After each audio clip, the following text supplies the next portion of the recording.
Remember when you were a kid? Everything you owned, you could fit in a box. Got a little older, collected a few more things, you needed more boxes. And then life got a little more complex. I mean, what's more precious than to hear something from children, because it's just raw, it's open, and you didn't realize it at the time, but when you were a kid, summer was a lifetime, right? You were free. You could do whatever you wanted. What changed? What changed?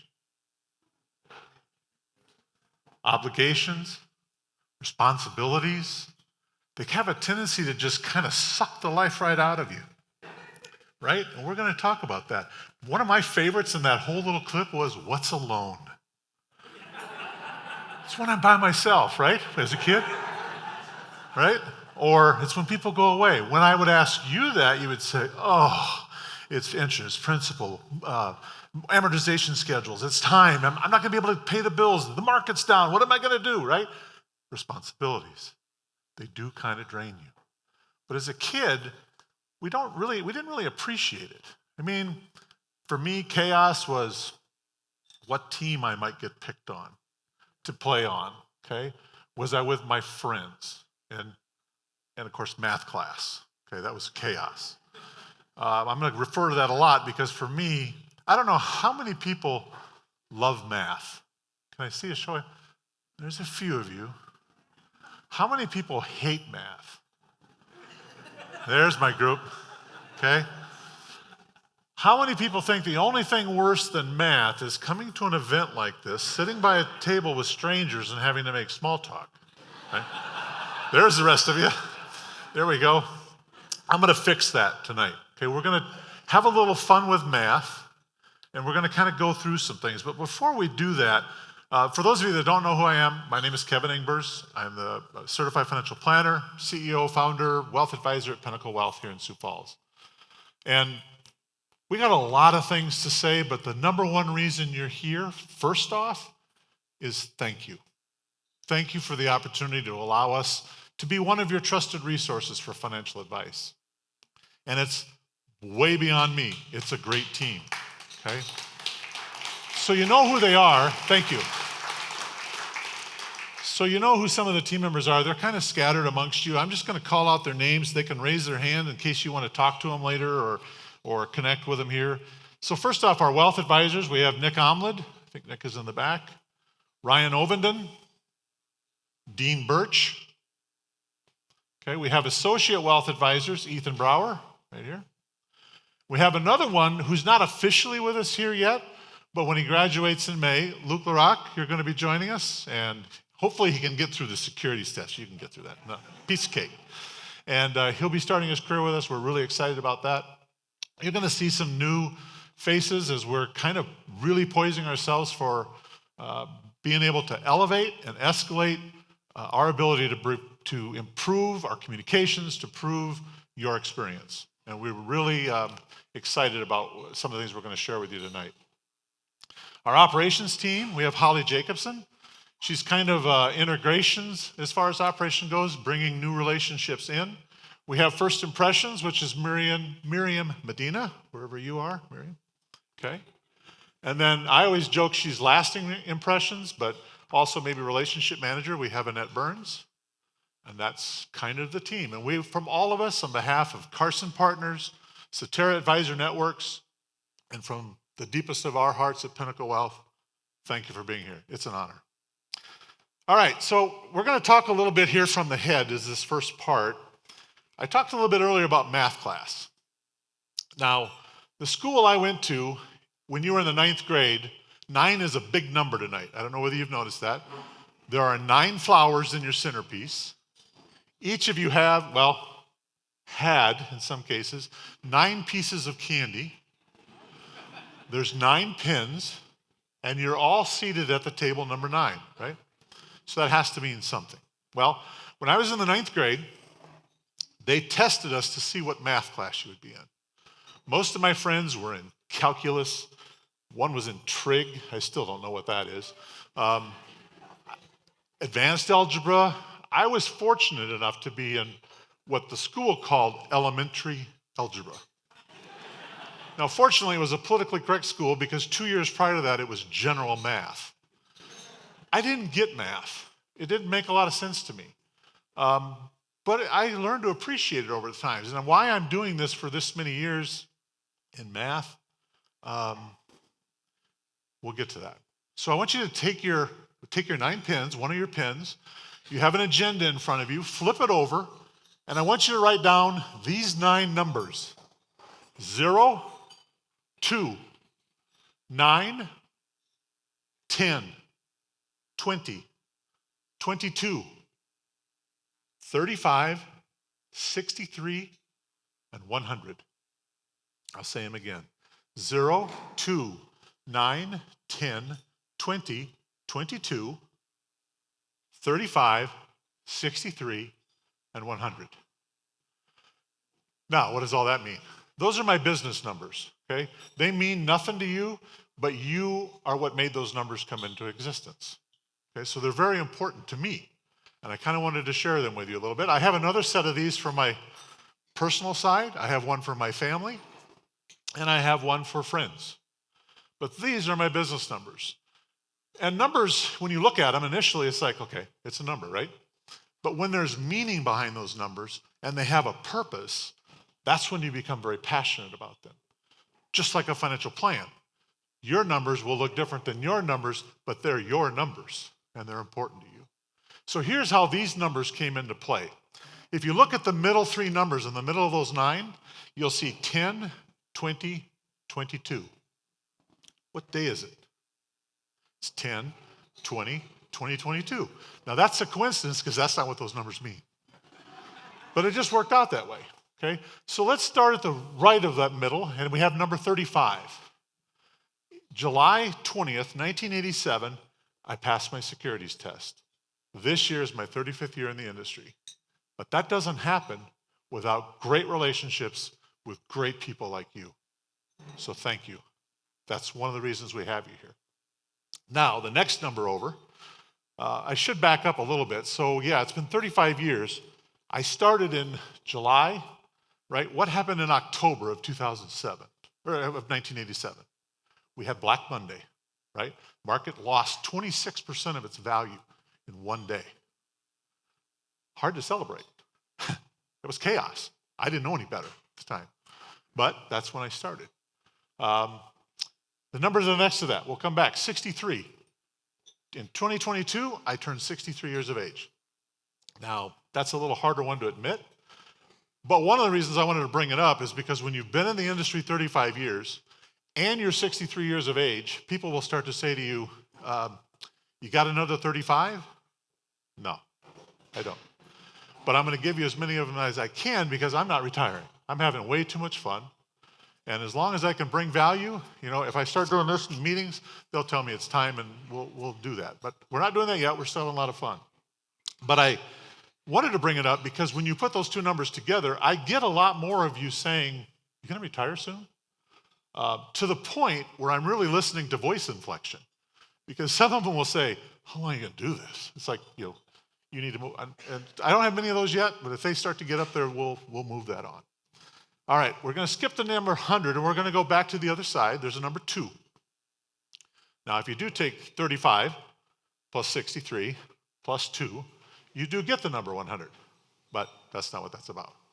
This year I was planning on and hopefully having a second book. That's what those little plumb bobs were hanging there for.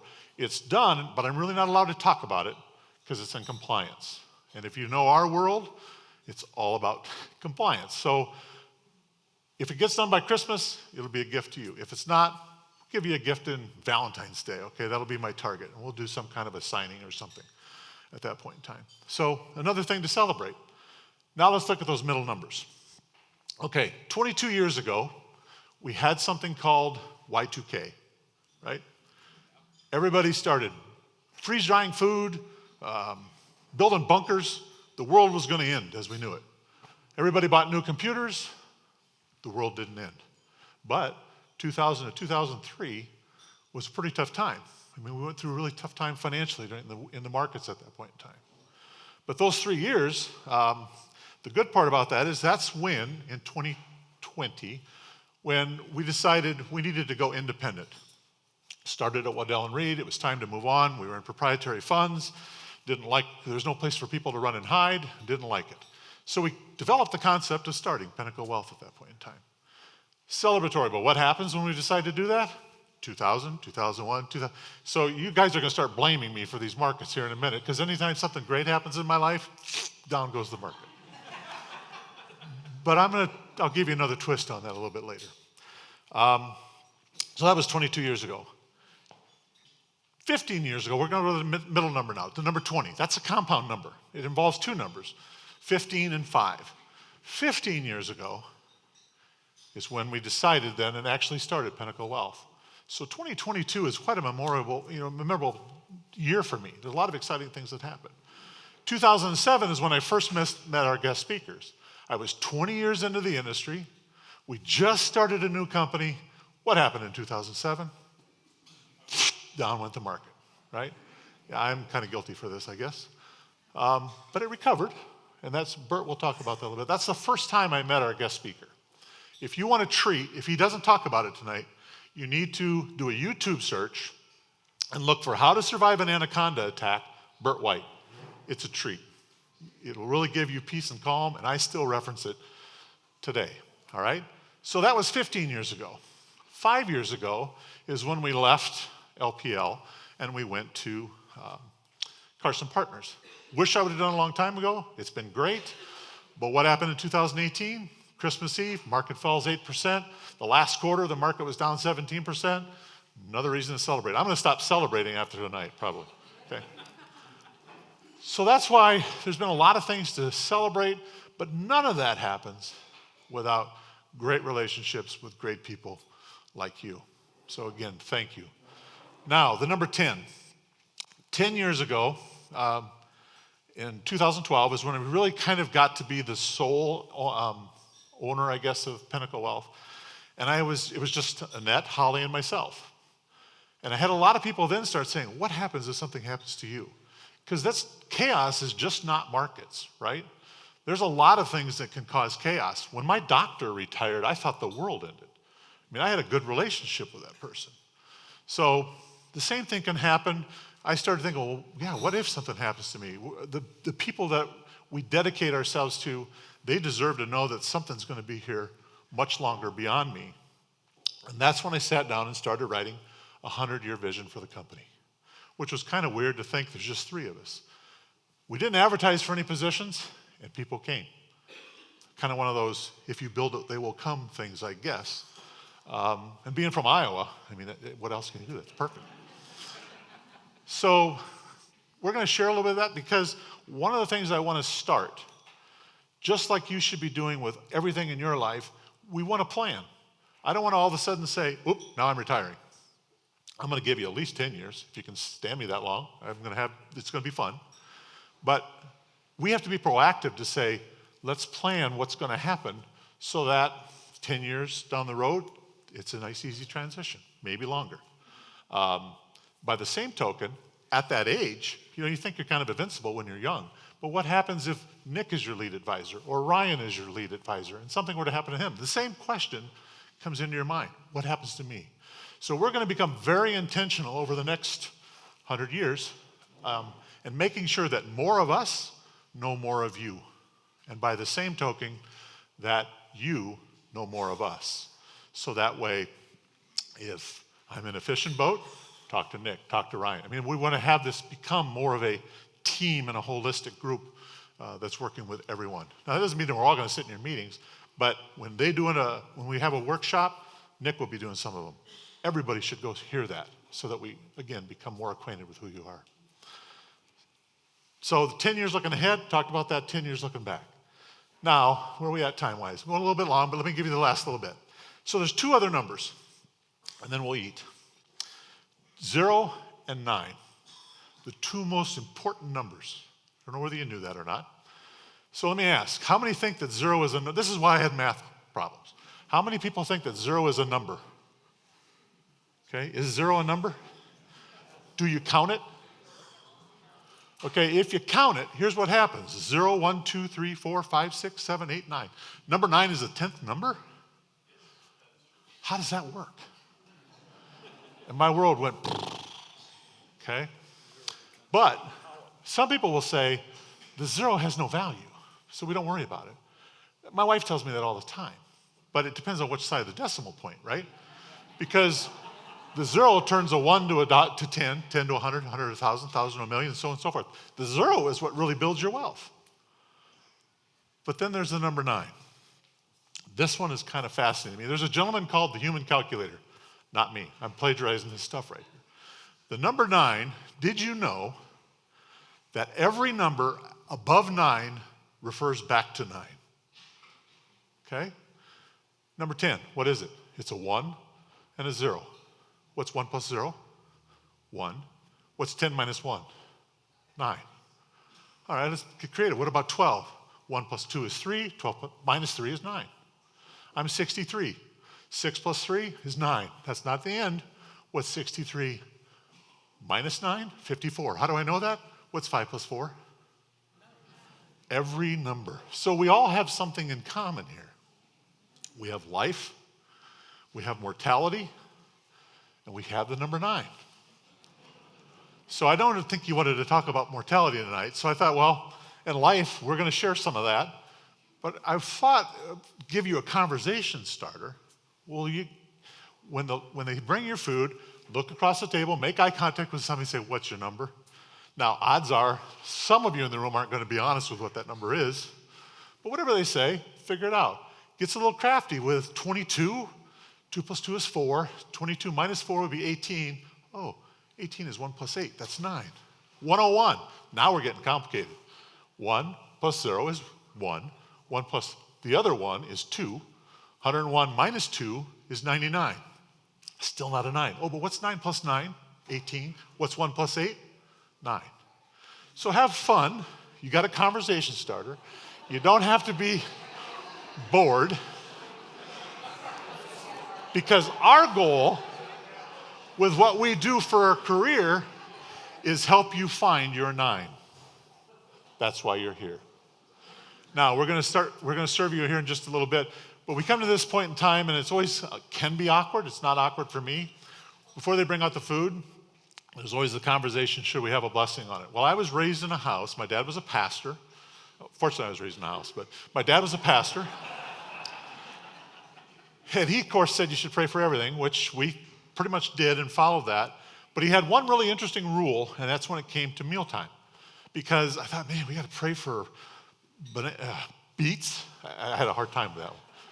Well, his rule was, if there's potatoes on the table, you pray. And that's been instilled to me so hard that I can't deny him that. Or I'm sure he's looking down saying, you better pray. We're at potatoes. Potato salad messed me up for a long time. Had a problem with that. But if you'd afford me the luxury before they serve the meal, let's offer a blessing. Dear Heavenly Father, we come to you, we just thank you for this night. We give thanks for safe travel for everyone here. We give thanks for every life that's here and their passions and their purpose and the lives that they impact. Lord, we just ask that you bless this food under our bodies. May it provide us nourishment. May we have a time of fun, fellowship, as we think through what true freedom is. And we give you the glory and praise in your name. Amen. Thank you. Enjoy your meal. We'll be back in just a little bit.